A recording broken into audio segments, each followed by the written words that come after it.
I should have left the moment I saw that first pizza box sitting on the porch. Something about it wasn't right. It wasn't just that it didn't belong to our store. It was the fact that it looked like it had been sitting there for a while, soaked, sagging, like whoever ordered it never cared enough to bring it inside.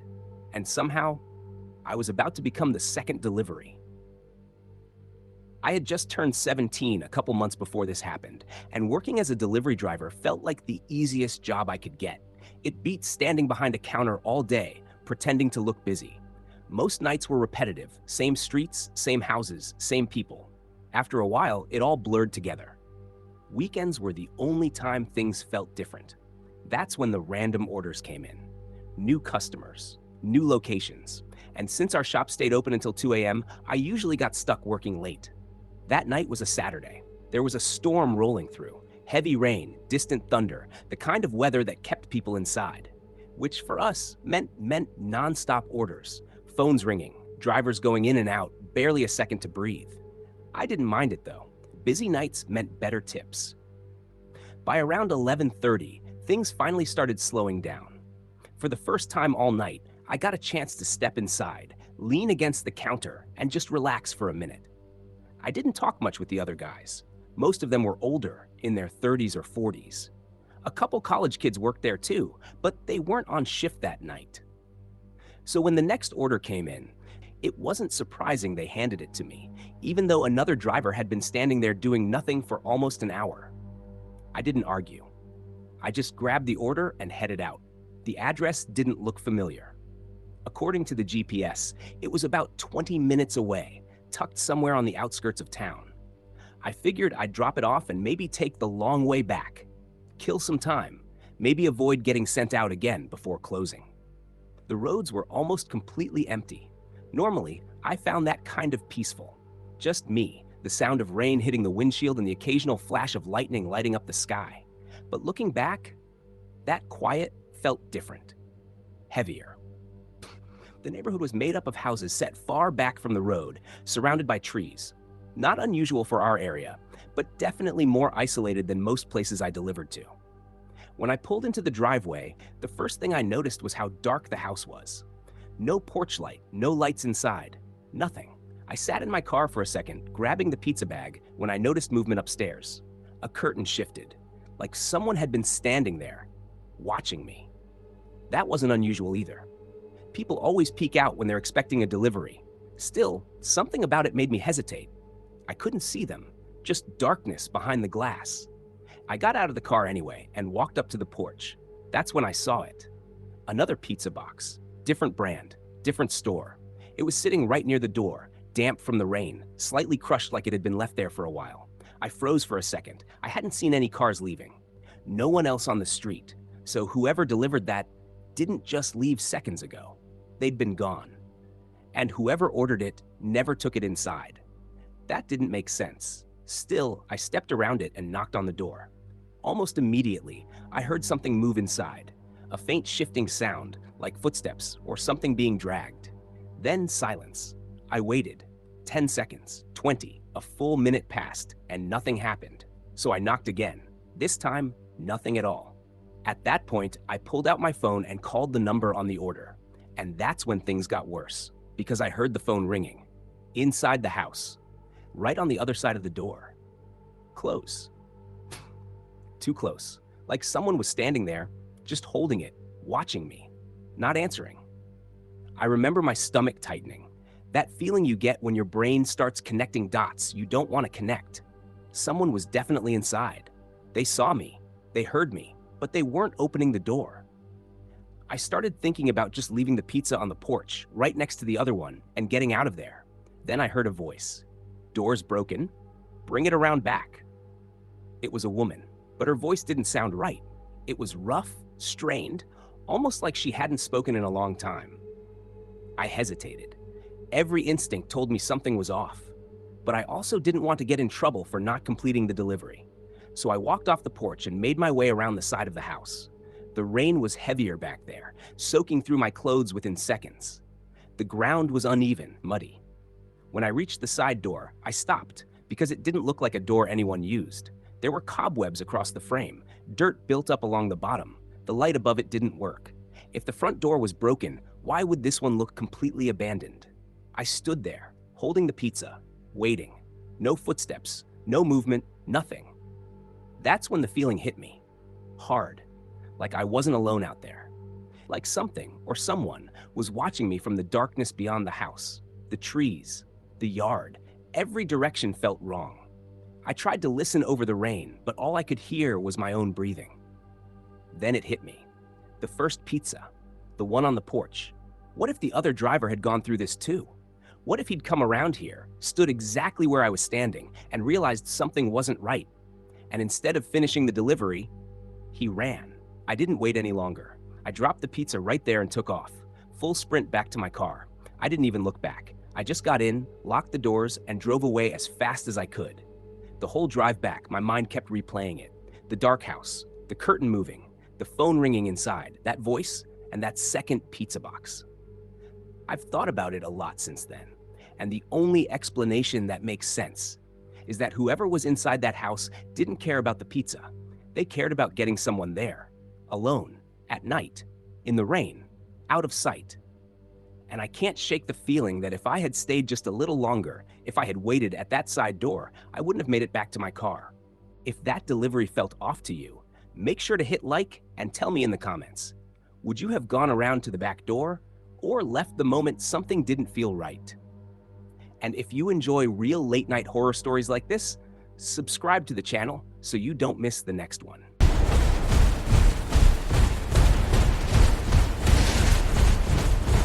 I still remember the moment my heart started pounding so hard I thought it might stop.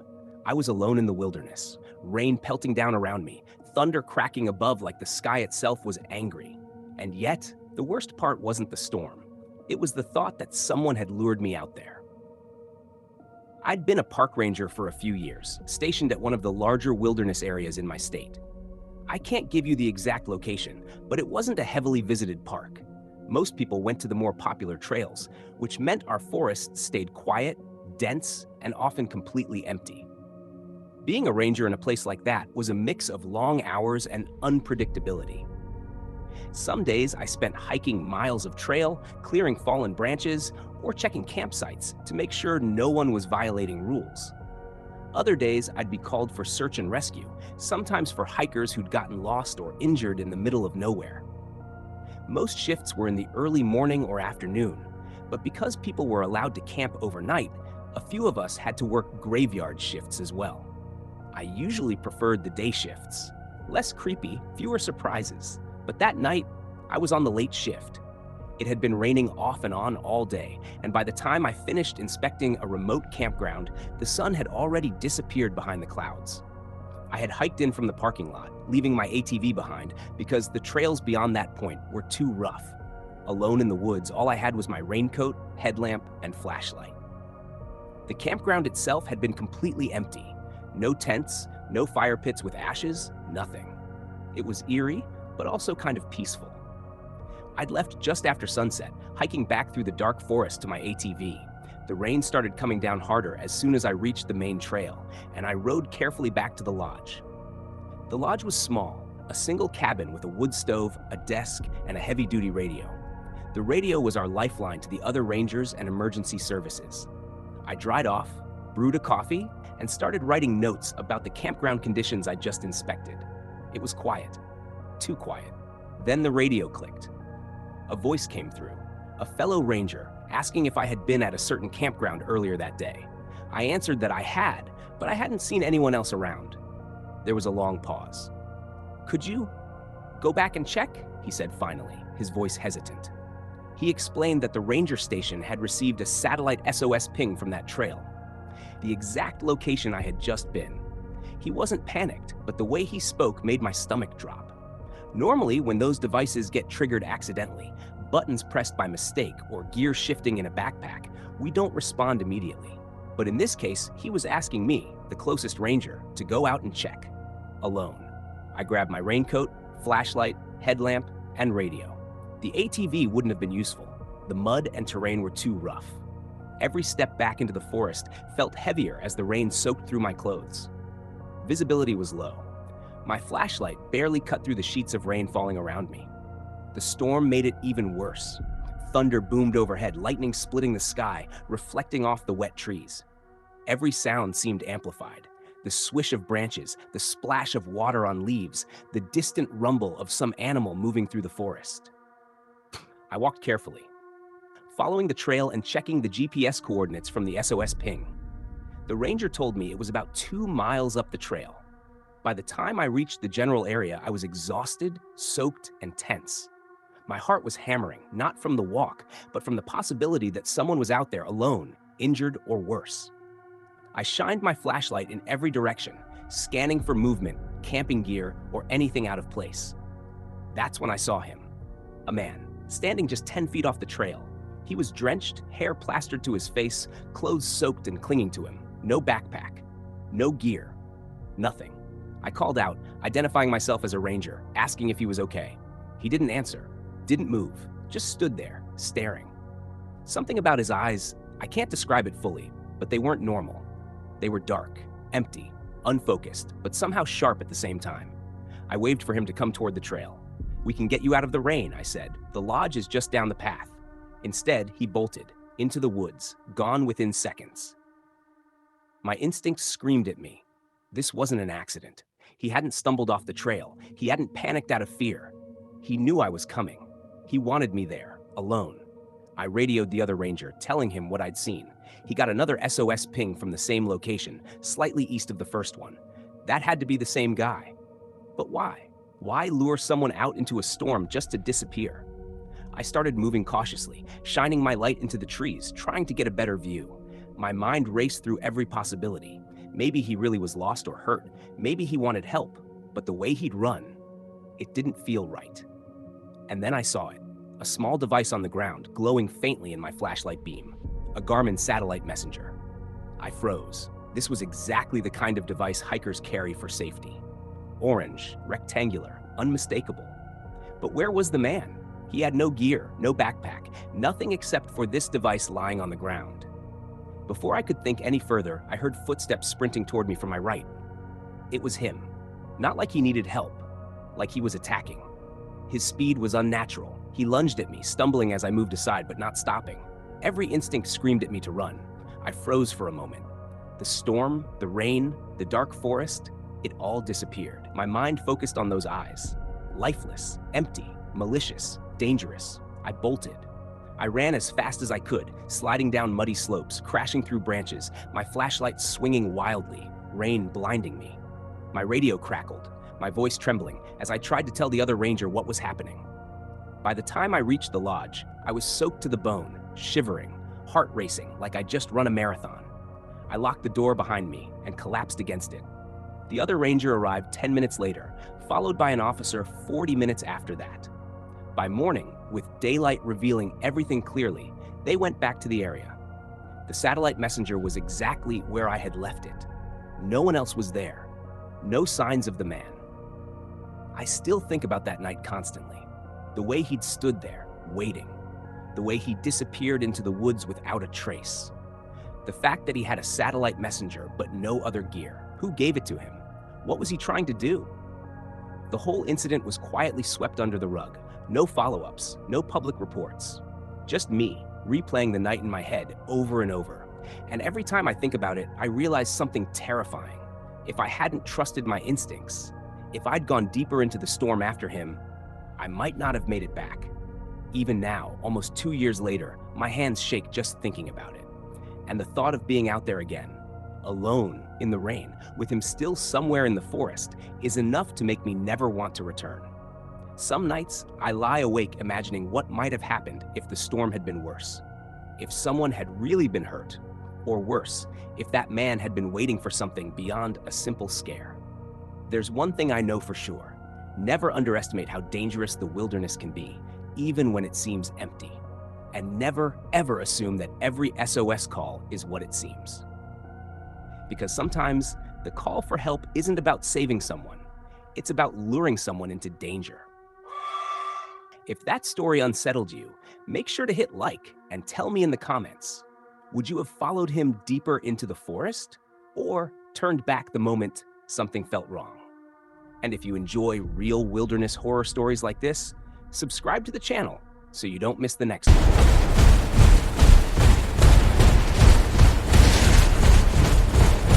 I knew something was wrong the second I saw the back door open. Not wide open, just slightly cracked.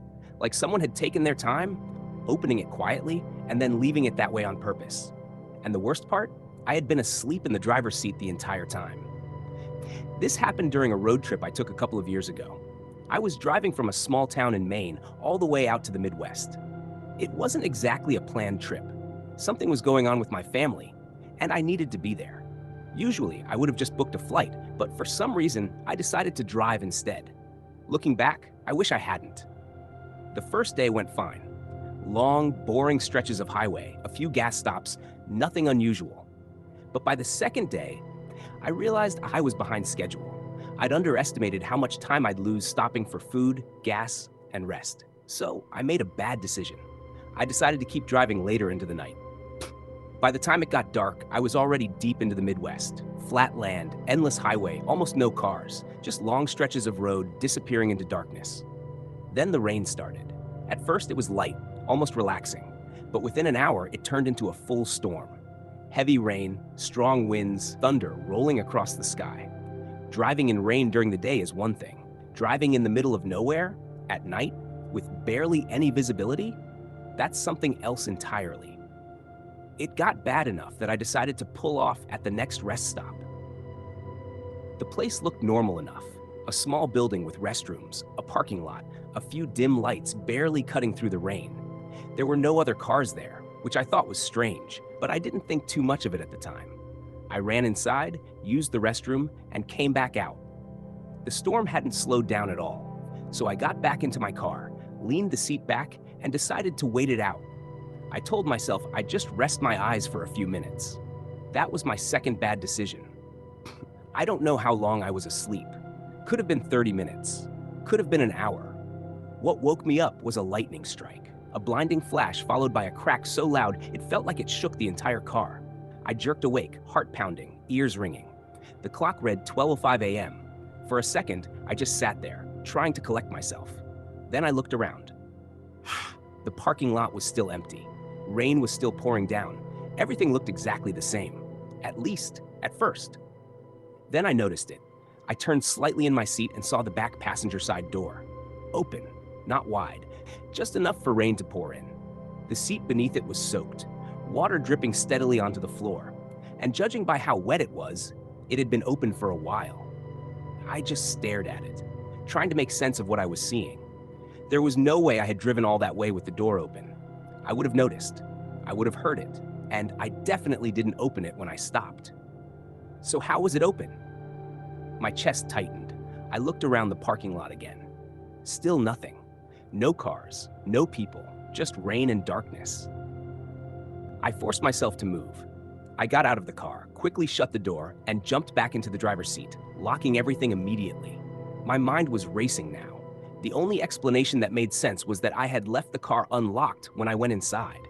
Someone could have walked up, opened the door, and I stopped that thought before finishing it, because it didn't make sense.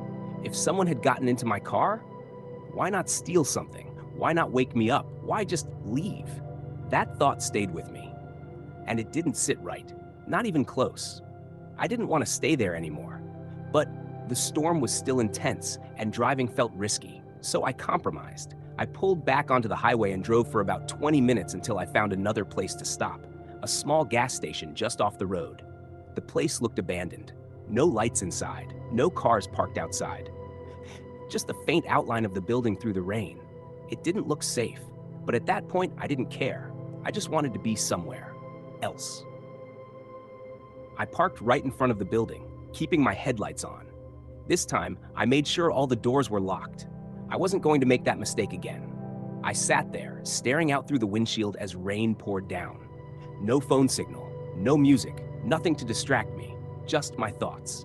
About 20 minutes passed. I started to calm down a little. I even caught myself zoning out again. That's when something caught my attention.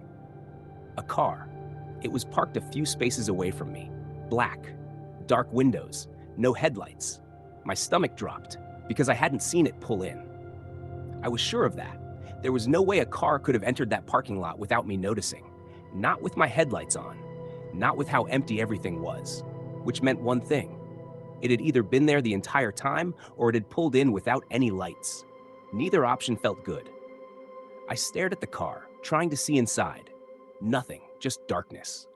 That same uneasy feeling from the rest stop came back, stronger this time. I kept watching it, waiting for some kind of movement. Anything, but nothing happened. Then suddenly, I heard it. A soft click, right behind me.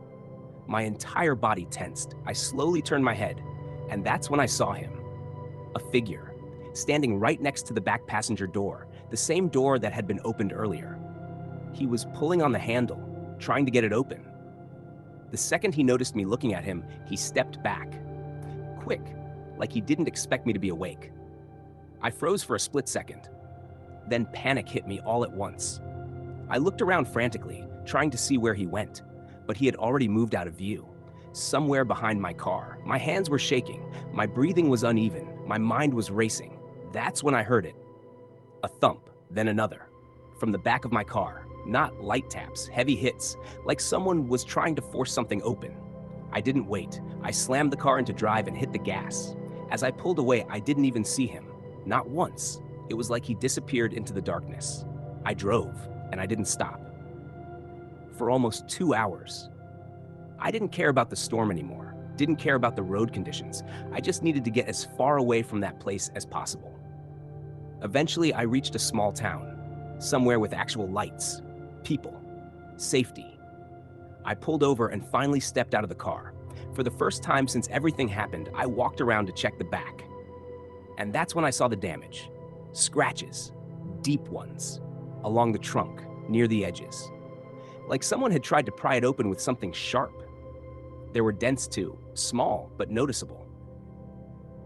My stomach dropped again, because that meant one thing. Whoever that guy was, he wasn't just trying to get into my car. He was trying to get inside something. And I don't know if he thought something valuable was in the trunk, or if he thought I was. That's the part that still messes with me. If he just wanted to rob me, why didn't he do it at the rest stop, when I was asleep, when the door was already open? Why follow me? Why wait? I don't have an answer for that. And honestly, I don't think I want one. All I know is that I got lucky, because if I hadn't woken up when I did, or if I hadn't locked my doors the second time, this story probably wouldn't have ended the way it did.